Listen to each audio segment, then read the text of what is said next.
Halo semua, apa kabar para traders? Hari ini jangan kamu merasa kecil hati karena emas sudah naik dan kamu tidak ada posisi ya. Karena saat grafik bergerak bukan karena nasib, tapi karena kita yang tidak narik tuasnya. Retail trader cuma lihat candle, kita yang nyalain mesinnya. Hari ini di Amerika Serikat teriak ekonomi ngebut, tapi pasar malah bilang, kami tahu ini cuma sandiwara kok. Dan disinilah mafia pasar bekerja. Hotspot kita yang pertama, GDP AS 4,3%, besar, cepat, tapi bohong halus, di mana tumbuh 4,3% di kuartal ketiga, tercepat dalam 2 tahun. Media bilang, ini Amerika strong again. Tapi kita yang di ruang gelap mengatakan, bagus ya, tapi nggak meyakinkan. Kenapa? Karena kepercayaan konsumen turun 5 bulan berturut-turut. Ini memiliki makna rakyat lagi capek, belanja mulai ngerem, mesin ekonomi panas, tapi bensin udah mau habis. Makanya apa yang akan kita lakukan? Tarik dolar, dorong emas, perak, tembaga, dan platinum. Karena saat cerita ekonomi mulai retak, uang lari ke logam mulia, bukan ke janji yang mulia.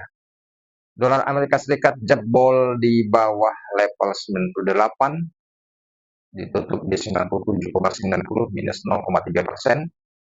Obligasi Amerika Serikat 4,17%, obligasi yang 2 tahun 3,53%. Pesannya jelas, pasar nggak percaya The Fed akan galak-galak lebih lama lagi. Taruhan suku bunga pun turun tahun depan, ini masih hidup dan masih liar, masih dipelihara. Ya, masih dipelihara. Jadi kita lihat hotspot kedua, data ADP kecil tapi sengaja dipakai. ADP mengatakan 11.500 pekerjaan per minggu. Kedengarannya oke, tapi ini cukup untuk menenangkan pasar saham. Cukup ngasih napas sementara ke dolar sebentar ya. Dan ini bukan data buat ubah arah. Ini data buat jaga ilusi stabilitas. Biar retail trader nggak panik, sementara smart money tetap muter posisi.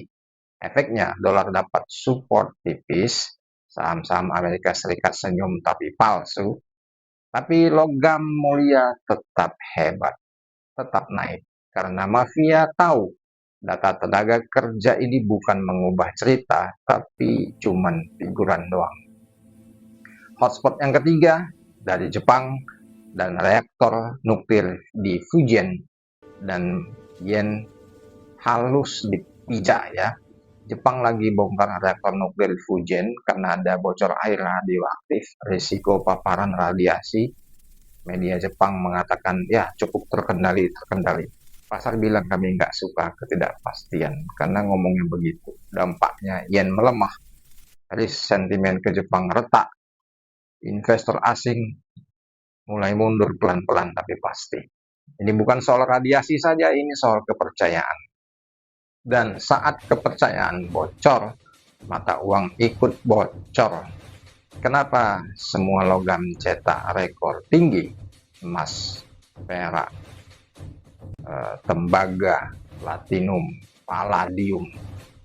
Semua all time high yang baru. Semuanya all time high yang baru. Karena dolarnya turun, soal The Fed diragukan, geopolitik berisik, ada reaktor nuklir yang bocor, ekonomi kuat tapi rapuh. Dan the big boys dan mafia pasar mengatakan inilah waktu parkir di barang nyata, bukan di kertas yang penuh dengan janji-janji. Sebagai penutup, bagi kalian mengisi kepala kalian, ingat, pasar itu bukan soal siapa yang paling pintar, tapi siapa yang tahu lebih dulu cerita aslinya. Retail trader cuma baca berita, tapi trader profesional baca reaksi pasar. Dan kalau kita yang nulis plotnya. Demikian dari aku Foji. Like, di subscribe, dan di share. Terima kasih.